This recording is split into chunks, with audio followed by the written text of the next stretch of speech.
Singapore ने आखिरकार अपना ही लिया भारत का यूपीआई सिस्टम और अब इन देशों की आने वाली है बारी। भारत का यूपीआई पेमेंट सिस्टम अब केवल भारत का नहीं रह गया दोस्तों, बल्कि सिंगापुर, मलेशिया जैसे कई दूसरे देश भी इस सिस्टम को अपना रहे हैं और अब भारत का ये पेमेंट सिस्टम पूरी दुनिया में अपनी पहचान बना रहा है। आज की वीडियो में हम आपको बताने जा रहे हैं कि कैसे हमारे यूपीआई सिस्टम ने लोकल से ग्लोबल की यात्रा कवर कर ली है। तो बने रहिए वीडियो के अंत तक।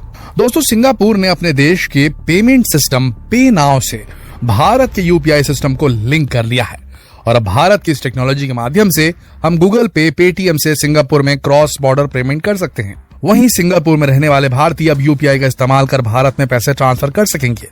इससे सबसे ज्यादा फायदा सिंगापुर में रह रहे भारतीय छात्रों को होगा।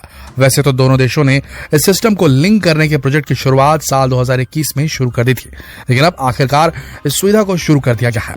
सबसे पहले ये समझ लीजिए कि यूपीआई और पे नाउ क्या है और ये दोनों साथ में आकर कैसे काम करेंगे और इससे क्या फायदा होगा। यूनिफाइड पेमेंट इंटरफेस यानी कि यूपीआई भारत का मोबाइल आधारित पेमेंट सिस्टम है जो कस्टमर को 24 घंटे भुगतान की सुविधा देता है। यूपीआई हर भुगतान के लिए एक वर्चुअल पेमेंट एड्रेस वीपीए बनाता है, जिससे पर्सन टू पर्सन या पर्सन टू मर्चेंट बिना किसी जोखिम के भुगतान रियल टाइम में पूरा कर लिया जाता है। इसमें आपको अपनी बैंक डिटेल्स भी शेयर करने की जरूरत नहीं पड़ती। यूपीआई पर्सन टू पर्सन यानी कि P2P और पर्सन टू मर्चेंट यानी कि P2M भुगतान दोनों सपोर्ट करता है और ये यूजर को पैसे ट्रांसफर करने या एक्सेप्ट करने की सुविधा देता है।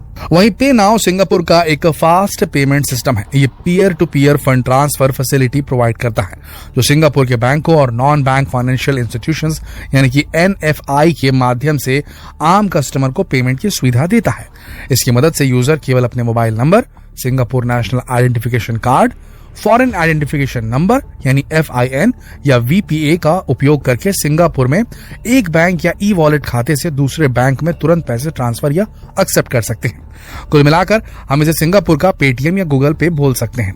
अब आप इन दोनों पेमेंट सिस्टम को तो समझ गए होंगे, तो चलिए अब ये देख लेते हैं कि इनके साथ में आने यानी कि लिंक होने का, यूपीआई के लिंक होने का मतलब क्या है। दोस्तों, दो देशों के बीच रिटेल पेमेंट अक्सर काफी उलझा हुआ होता है। इसमें ट्रांसपेरेंसी की कमी होती है। दूसरा, इस तरह के ट्रांजैक्शंस पर चार्जेस ज्यादा लगते हैं जिससे ये और महंगा हो जाता है। यूपीआई पे नाउ के लिंक होने से ये समस्या काफी हद तक सॉल्व हो जाएगी। भारत के नागरिक सिंगापुर में रिटेल पेमेंट आसानी से कर सकेंगे, तो सिंगापुर के लोग भारतीय बाजार में बिना किसी दिक्कत के पैसे भेज सकते हैं। यानी दोनों देशों के बीच पैसे का लेन देन ज्यादा फास्ट, सेफ और ट्रांसपेरेंट हो जाएगा। इस पेमेंट सिस्टम के शुरू होने से सिंगापुर के साथ व्यापार करने वाले या वहां घूमने वाले अथवा काम करने वालों के लिए पेमेंट करना आसान हो जाएगा।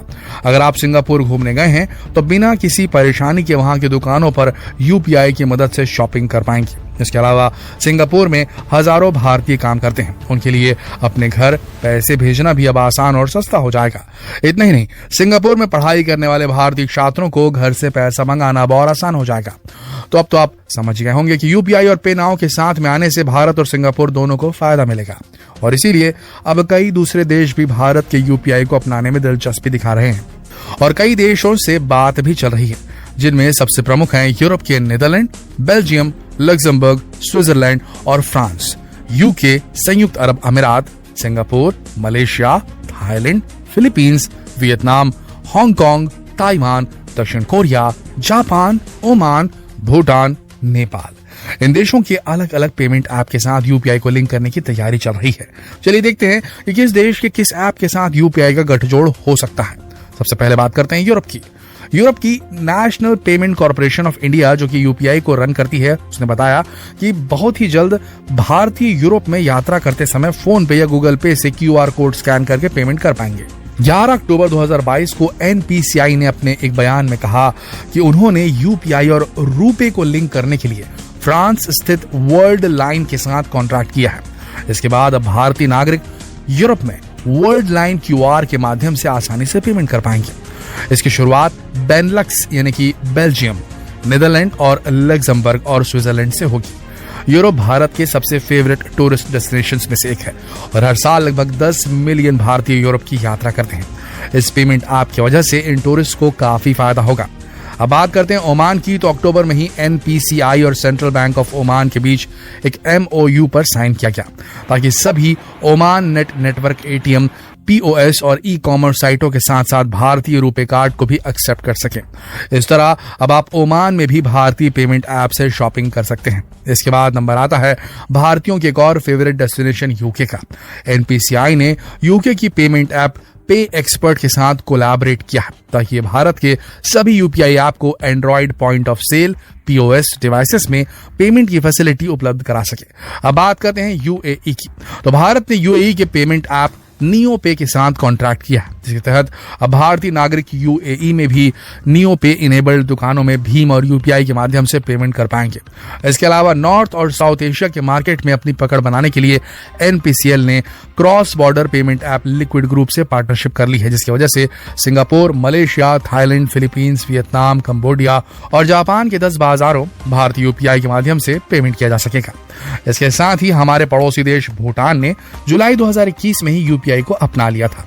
NPCI ने भूटान के रॉयल मॉनेटरी अथॉरिटी के सहयोग से भूटान में UPI QR code based payment को मंजूरी दे दी थी। इस लॉन्च से भारत के 2 लाख से अधिक पर्यटकों को लाभ होगा जो हर साल भूटान की यात्रा करते हैं। भारत